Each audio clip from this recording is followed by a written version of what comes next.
بسم اللہ الرحمن الرحیم محمد صلی اللہ علیہ وسلم۔ میرے قابل احترام بزرگوں دوستوں، یہ دیکھیں بار بار کیوں جمع کرتے ہیں اور بار بار ایک بات کیوں سناتے ہیں نا۔ ہمیں بعض دفعہ میں حرم میں نماز پڑھ رہا تھا تو ایک نوجوان میرے پاس آیا تو مجھ سے آ کے کہتا ہے سعید بھائی آپ تبلیغ والے ایک ہی بات سناتے ہیں کیوں؟ تو میں نے اس سے کہا تم بتاؤ تمہیں حرم کا قاری کون سا اچھا لگتا ہے؟ کہتا ہے شیخ سدیس بہت اچھے لگتے ہیں۔ میں کہا شیخ سدیس مغرب میں پھر سورہ فاتحہ سنائیں گے، ان کو کہنا کچھ اور سنا دیں، نعت سنا دیں جنید جمشید کی۔ تو ہم روزانہ سورہ فاتحہ سنتے ہیں، یہ کیوں ہر نماز میں سورہ فاتحہ، کیوں ہر رکوع میں وہی تسبیح، سجدے وہی تسبیح؟ انسان مٹی کا بنا ہے، مٹی کو روزانہ ہی پانی ڈالنا پڑتا ہے، روزانہ پانی ڈالنا پڑتا ہے، وہ مٹی کی ضرورت ہے، ہم مٹی کے بنے، روزانہ پانی ڈالو، ایک ہی پانی ڈالو، بار بار ڈالو، روزانہ سورہ یاسین پڑھو۔ جو روزانہ سورہ یاسین پڑھے گا صبح سارے کاموں میں اللہ اس کی مدد کریں گے۔ جو روزانہ سورہ ملک پڑھے گا اس پہ قبر کا عذاب نہیں ہوگا۔ روزانہ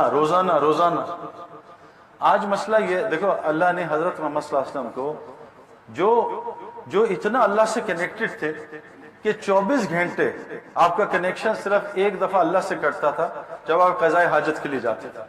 وہاں قضائے حاجت کر کے کیا پڑھتے تھے؟ غفرانک، یا اللہ مجھے معاف کر دے، کیوں کوئی گناہ تھوڑی کیا ہے، میں تو اپنی ضرورت پوری کی ہے، یا اللہ یہ جو میں نے قضائے حاجت کے وقت میں تیرے ذکر نہیں کر سکا اس کے لیے مجھے معاف کر دے۔ آپ سوتے میں بھی کنیکٹڈ رہتے تھے، آپ کا وضو نہیں ٹوٹتا تھا۔ آپ کو بھی اللہ قرآن میں کہہ رہا ہے، سورہ کہف کی آیت ہے، اے میرے نبی آپ بھی اپنے آپ کو ایسے محلوں میں بیٹھنے کا پابند بنا لیں جہاں لوگ صبح شام اللہ کا ذکر کرتے ہیں۔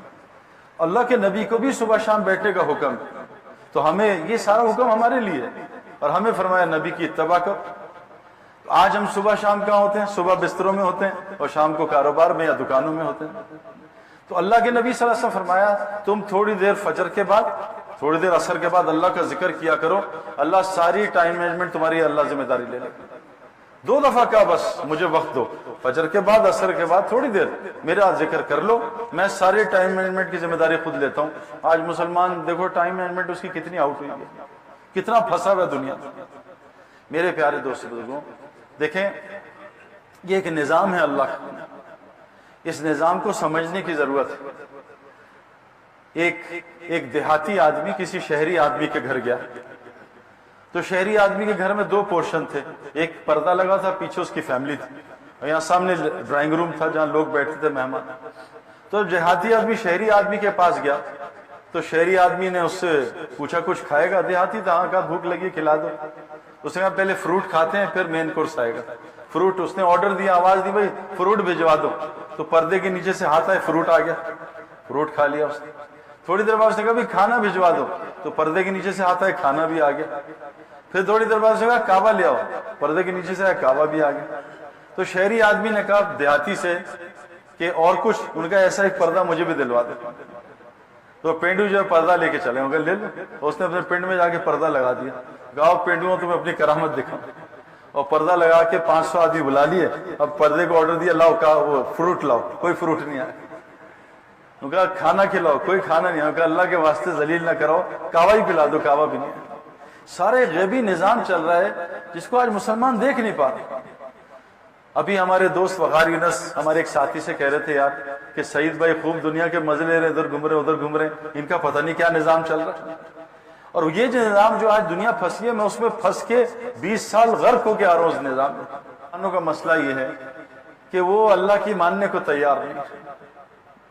ڈاکٹر صاحب ہارٹ سرجری کرتے ہیں اور پہلے بتا دیتے ہیں کہ 5 لاکھ روپے لوں گا اور تمہارے ہارٹ کو کاٹوں گا پیٹوں گا، اور تمہیں سارا بریانی نہاری رسگلے گلاب جامن چھوڑنے پڑیں گے اور تمہیں کڑوی گولیاں کھانی پڑیں گے۔ وہ کہتے ہیں ڈاکٹر صاحب تیار ہوں میں سارا حلال چھوڑ دوں گا آپ کے کہنے پہ، اور آپ کو 5 لاکھ آپریشن کی بھی دوں گا اور تکلیفیں بھی برداشت کروں گا آپریشن کی اور کڑوی گولیوں کی، آپ کی ساری جو آپ کہہ رہے ہیں حلال چیزیں چھوڑ دوں گا۔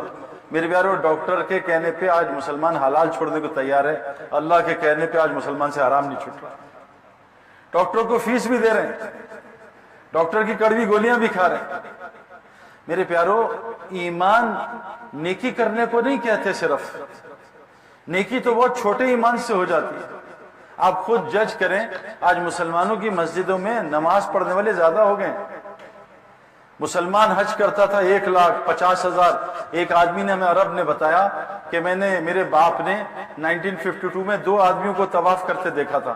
آج سارا سال طواف ایسے ہوتا ہے جو سارا سال حج ہو رہا ہے. اتنا طواف ہوتا ہے روزانہ. مسجد نبی 24 گھنٹے کھولنی پڑی, اتنا رش ہوتا ہے روضے پہ. پہلے بند کر دیتے 10 بجے. آج طواف بھی بڑھ گیا ہے, حج بھی بڑھ گیا ہے, اور مدینے میں حاضری بھی بڑھ گئی ہے, مسجدوں میں لوگ بھی بڑھ گئے ہیں. لیکن مسلمانوں کے حالات کیوں ٹھیک نہیں ہو رہے؟ حالات تو دن بدن خراب ہو رہے ہیں. مسلمان روزی میں اور تنگ ہو رہا ہے, مسلمانوں کے آپس کے اختلافات بڑھ رہے ہیں, مسلمانوں کے گھر کے حالات ٹھیک نہیں, بیویاں اور تنگ کر رہی ہیں, بچے اور تنگ کر رہے ہیں, سب کچھ آؤٹ ہو رہا ہے. وجہ کیا ہے؟ ہم تو سارا دن دور کی دیکھتے ہیں نا, ہندوستان پاکستان. بھئی گھر میں بھی تو ہندوستان پاکستان ہے. اس گھر کا کیا کریں؟ بیویاں شوہر بنی ہوئی ہیں, بچے ماں باپ بنے ہوئے ہیں, اس کا کیا کریں؟ تو جو ہم آج زندگی گزار رہے ہیں اس سے حالات تو ٹھیک نہیں ہو رہے. حالات ظاہر کی چیزوں کو ٹھیک ہونے کے لیے کہتے ہیں, حالات تو اندر کے حال کا نام ہے. آج تو اندر برا حال ہے. ہر جس مسلمان کو پکڑو بیچارہ وہ کسی نہ کسی دوائی میں ملوث ہے کہ ڈاکٹر نے گولیاں کھائی ہیں اس سے ڈپریشن کم ہوگا, یہ گولیاں دی اس سے یہ کم ہوگا. بیماریاں ہماری بڑھ گئی ہیں, جیلیں ہماری بھر گئی ہیں, پاگل خانے ہمارے بھر گئے ہیں, ہسپتال ہمارے اوور لوڈیڈ. کیوں؟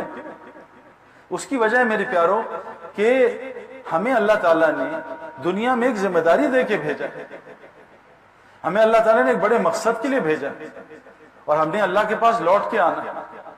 جو سب سے بڑی غلطی مسلمان یہ کر رہے ہیں, اللہ نے مسلمان کو دنیا میں مرنے کے لیے بھیجا, یہ جینے کی کوشش کر رہے ہیں. جو مسلمان دنیا میں جینے کی کوشش کرے گا اللہ سے مار دیں گے. اس کو ہر جگہ ماریں گے, گھر میں بھی ماریں گے, باہر ملکوں میں بھی ماریں گے. ساری دنیا مسلمانوں کی کٹائی پٹائی ہو رہی ہے. کیوں؟ کہ اللہ نے دنیا میں جینے کے لیے بھیجا ہی نہیں ہے, میں نے تمہیں مرنے کے لیے بھیجا ہے. الذی خلق الموت والحیات, تم مرنے کی محنت کرو, میں تمہیں حیات دوں گا, اور اس حیات کا نام اللہ نے حیات طیبہ رکھا ہے. میں تمہیں دنیا میں جنت کی زندگی برساؤں گا, لیکن تم مرنے کی تیاری کرو. آج سارا دن 24 گھنٹے سچ اپنے دل سے پوچھیں, ہم مرنے کی تیاری کر رہے ہیں, جینے کی تیاری کر رہے ہیں؟ صرف اپنے سے پوچھ لیں. میں نے تو میرے پیاروں جینے کی تیاری کرنے والوں میں پوری دنیا پھر لیے, ایک آدمی کو کامیاب ہوتے نہیں دیکھا کسی فیلڈ کا. مجھے ایک آدمی ملتا میں کبھی اس کام میں نہ آتا. مجھے ایک گروپ بھی ملتا کہ ہم کامیاب ہو گئے دیکھو اس لائن سے, میں کبھی یہاں نہ آتا. پوری دنیا ٹریول کر کے دیکھ لیے, جو جینے کی کوشش کر رہے ہیں, بہترین جینے کا نقشہ بنایا, موت سے پہلے مر گئے. اور جو مرنے کی محنت کر رہے ہیں, مرنے کی کوشش کر رہے ہیں, اللہ تعالیٰ نے ان کو حیات طیبہ دنیا میں دی, بہترین سکون والی بے خوف زندگی. ساری دنیا ان سے محبت کرتی ہے, رزق کریم اللہ ان کو دے رہے ہیں, دعائیں ان کی قبول ہوتی ہیں. وہ محنت کچھ اور ہے اور ہم کسی اور محنت میں لگے. پہلا ہمارا مسئلہ, ہم بڑے غلط ٹریک پہ ہیں میرے پیاروں. دیکھو قرآن میں ایک واقعہ ہے میرے پیاروں, اللہ نے قرآن میں کہا ہے نا کہ جن کو عقل ہے نا ان کے لیے قرآن میں بڑی نشانیاں ہیں, اور جو عقل سے کام نہیں لیتے اللہ قرآن فرماتے ہیں ہم ان کے دلوں میں مور لگا دیتے ہیں, پھر ان کو وہ ہدایت نہیں دے سکتے. قرآن میں ایک واقعہ ہے, یہ ہم سب کے ساتھ پیش آتا ہے. ایک قوم ہے طالوت علیہ السلام کی. اللہ نے کہا اے طالوت اپنی فوج لو, جالوت سے جنگ کرو. طالوت علیہ السلام نے ہزاروں 70,000 یا لاکھوں لوگ لیے اور جالوت سے جنگ کرنے چلے گئے. اللہ نے طالوت علیہ السلام سے کہا طالوت تیرے قوم کا میں امتحان لوں گا, اور آج بھی امتحان چل رہے ہیں. امتحان کیا ہے کہ اللہ نے نبی کے ذریعے خبر دی, ہماری خبر قرآن اور حدیث ہے, اور اللہ نے ہمیں نظر بھی دی ہے. اب نظر اور خبر کا جنگ چل رہی ہے پوری دنیا میں. نظر دکھا رہی ہے کہ زکوٰۃ سے مال کم ہوتا ہے, خبر بتا رہی ہے زکوٰۃ سے مال کی حفاظت ہوتی ہے. نظر بتا رہی ہے صدقے سے مال کم ہو رہا ہے, خبر بتا رہی ہے اللہ کی قسم صدقے سے مال بڑھتا ہے. یہ نظر اور خبر کی جنگ موت تک چلے گی, اور نظر انسان کو دھوکہ دیتی ہے. اللہ قرآن میں فرماتے ہیں کہ دنیا کی مثال ڈیزرٹ کی طرح ہے. جب انسان ڈیزرٹ کی طرف جاتا ہے اس کو دور پانی نظر آتا ہے, یہ پانی لینے چلتا ہے, جیسے جیسے قریب جاتا ہے پانی اور دور ہوتا جاتا ہے. یہ دنیا میں لگا ہے کامیابی میں, جیسے جیسے کامیابی کی طرف جاتا ہے کامیابی اور دور ہو جاتی ہے, اور دور, اور یہ چلی جا رہا ہے چلی جا رہا ہے. پاکستان سے شروع ہوا تھا دبئی, دبئی سے امریکہ گیا, امریکہ سے آسٹریلیا پہنچا, پھر چائنا گیا, تو دور ہی ہو جا رہا ہے, ایسے کامیابی نہیں ملتی. پوری دنیا پھر رہی ہے کامیابی کے چکر میں. تو طالوت علیہ السلام کو اللہ نے کہا طالوت ہم تمہاری قوم کا امتحان لیں گے, ان کو پیاس دیں گے, ان سے کہنا پانی نہ پئیں, بہت زیادہ پیاس لگے تو اتنا پی لیں جتنا ہاتھ میں آتا ہے, بس ضرورت کا پی لیں. اور آج بھی اللہ کہہ رہے ہیں ضرورت کی چیزیں کر، ضرورت کی زندگی گزارو، ضرورت کا مکان بناؤ، ضرورت کی گاڑی خریدو، ضرورت کا گھر بناؤ، سب کچھ ضرورت کا کرو۔ تو طالوت علیہ السلام کی قوم میں لوگ نکلے، اب ان کو پیاس لگی، رستے میں اللہ نے امتحان لینا تھا، تو رستے میں اللہ نے میٹھے پانی کی نہر جاری کر دی، میٹھے پانی کی نہر۔ اب میٹھا پانی بھی ہے، پیاس بھی لگی ہوئی ہے، اور حرام نہیں، حلال چیز ہے۔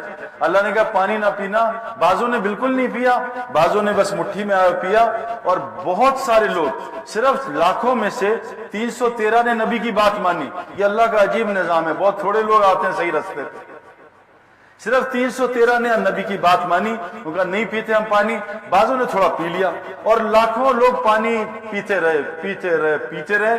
جن لوگوں نے اللہ اور رسول کا حکم مانا، اللہ نے تھوڑے سے پانی میں اور بغیر پانی کی ان کی پیاس بجھا دی۔ جو پانی پیتے رہے پیتے رہے پیتے رہے، ان کی پیاس بڑھتی رہی، یہاں تک کہ پانی پی گئے، پیاس نہیں بجھی، اللہ نے ان کو دنیا میں ناکام کر دیا، آخرت بھی ان کی ناکام۔ اور جو دنیا میں ضرورت کا پانی پیا، اللہ نے ان کو کامیاب کر دیا، 313 لاکھوں پہ فتح پا گئے۔ آج ہمارا یہی مسئلہ ہے، ہمیں پیاس لگی ہوئی دنیا کی، اور ہم اس کو بجھانے کے لیے خوب اس میں لگے ہوئے۔ کچھ لوگوں کو گاڑیوں کی پیاس لگی ہے، ایک گاڑی اگلی گاڑی، کچھ لوگوں کو فیکٹریوں کی، ایک فیکٹری اگلی فیکٹری، کچھ لوگوں کو موبائلوں کی، کچھ لوگوں کو کپڑوں کی، لیکن پیاس نہیں بجھ رہی اور ناکامی ہو رہی یہاں بھی اور وہاں بھی۔ میرے پیاروں، اس کی وجہ کیا ہے؟ کہ ہم نظروں کے دھوکے میں ہیں۔ ساری دنیا یہاں سے پریشان ہے، جس آدمی سے پوچھا یہاں سے پریشان۔ ہمارا ایک بڑا کھلاڑی ہے مرلی دھرن، سری لنکا کا، تو میں ابھی سری لنکا 2 مہینے پہلے گیا، اس نے مجھے اپنی ساری دنیا سنائی۔ میں کہا کیا کر رہے ہو؟ اس نے کہا سعید میں یہ بنایا وہ بنایا، پراپرٹی کا کام بھی کر رہا ہوں، فلاں بھی، خوب پیسے بنا رہا ہوں، کرکٹ سے زیادہ پیسے کما رہا ہوں، اور میں چیریٹی کا نیک کام بھی کر رہا ہوں، میں نے یوں انسٹیٹیوٹ کھولا ہے، وہ کر رہا ہوں۔ میں کہا تو نے مجھے 1 گھنٹہ سب کچھ سنایا، مجھے بتا تو نے سب کچھ بنا لیا، اس جگہ کا کیا حال ہے؟ اس نے کہا یہ تو بہت برا حال ہے، کون سا دنیا کا ڈرگ نہیں ہے جو میں نہیں لیتا ہوں اس کو سکون کے لیے، ہر دوائی کھاتا ہوں، مجھے سکون کیوں نہیں ملتا؟ پھر میں نے 1 گھنٹہ اس سے بات کی۔ ساری دنیا یہاں سے پریشان ہے، اس کو سکون نہیں ملا، کیوں؟ غلط رستے پہ ہے میرے پیاروں۔ آپ یہاں سے میلبرن روڈ جاؤ، ڈرائیو کرو بائی روڈ، 10 گھنٹے کا سفر ہے، اور رستے میں کنسٹرکشن ہو رہی ہو، وہ آپ کو ڈیٹور ڈال دیں اور آپ غلط نکل جاؤ اور نیویگیشن میں پھنس جائے، اب آپ پھر رہے ہیں 4-5 گھنٹے، روڈ ہی نہیں مل رہی میلبرن کی، آپ کا دل بے چین ہوگا۔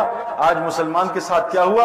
یہ دنیا کے دھوکے میں غلط روڈ پہ نکل گیا، انہوں نے کہا ادھر آ جاؤ، کوئی ادھر نکلا، وہ ادھر، وہ رستے سے ہٹ گیا۔ اب ساری دنیا کے انسان یہاں بے چین ہیں۔ اللہ نے قرآن میں بیان کیا، اے میرے نبی ان سے کہہ دو قل ھذہ سبیلی ادعو الی اللہ، ان کو بتاؤ ان کا روڈ یہ ہے، ھذہ سبیلی، یہ روڈ ہے ان کا، کیا؟ ادعو الی اللہ، لوگوں کو اللہ کی طرف بلانا، علی بصیرۃ، اور پورے یقین کے ساتھ بلائیں، اسی روڈ میں ان کی دنیا آخرت بنے گی۔ بعضوں کو شک ہوتا ہے نا، ہمیں بھی تھا کہ یار اگر ہم نے دین پہ آ گئے تو دنیا کہاں جائے گی؟ اللہ کی قسم، میں نے آنکھوں سے ایک آدمی کو دیندار بنتے ہوئے اس کی دنیا کم ہوتے نہیں دیکھی، سینکڑوں گنا بڑی ہے میرے پیار۔ اللہ کہہ رہے قل ھذہ سبیلی، یہ تم لوگ یہ روڈ باطل کے کہنے کے چکر میں آنکھوں کے دھوکے میں ادھر لگ گئے ہو، کوئی ادھر لگ نہیں، تمہاری کامیابی اس رستے میں ہے، ھذہ سبیلی، کام دیا ادعو الی اللہ، لوگوں کو اللہ کی طرف بلانا، علی بصیرۃ، پورے یقین سے بلاؤ، اللہ تمہاری دنیا بھی بنائے گا، تمہاری آخرت بھی بنائے گا۔ انا ومن اتبعنی، یہ تمہارا بھی رستہ ہے نبی، اور جو تم کو نبی مانتے ہیں ان کا رستہ کیا ہے؟ تمہاری اتباع کریں۔ اللہ قرآن میں کہہ رہے ہیں کہ صحابہ یہ پوچھتے ہیں کہ اللہ ان سے محبت کرتے ہیں، ان سے نبی کہہ دو قل ان کنتم تحبون اللہ، یہ تم سے سوال کرتے ہیں، یہ دعویٰ کرتے ہیں یہ مجھ سے محبت کرتے ہیں، ان سے کہہ دو فاتبعونی، یہ تمہاری 100% کاپی کریں، شکل تمہاری طرح، لباس تمہارا بالکل۔ حضرت محمد صلی اللہ علیہ وسلم مجمع میں بیٹھے ہوتے تھے، ایک نیا آتا تھا دیہاتی عربی، وہ پوچھتا تھا اے نا محمد، تمہیں محمد کون ہے؟ کوئی نظر ہی نہیں آتا، سب کی ایک جیسے شکلیں، سب کا لباس ایک جیسا، سب کی حالت ایک جیسی۔ آج مسلمان ایک جیسا لگتا ہی نہیں۔ اللہ قرآن میں کہہ رہے ہیں اگر جو چاہتا ہے اللہ اس سے محبت کریں، اور تم اپنے دعویٰ کر رہے ہو کہ تم سے اللہ سے محبت کرتے ہو، تمہیں اللہ کی محبت کی نشانی کیا؟ فاتبعونی، تم بالکل پوری کاپی کرو میرے نبی کی، تو میں کیا کروں گا؟ یحببکم اللہ، اللہ بھی تم سے محبت کرے گا، ویغفر لکم ذنوبکم، تمہارے سارے پچھلے گناہ معاف کر دے۔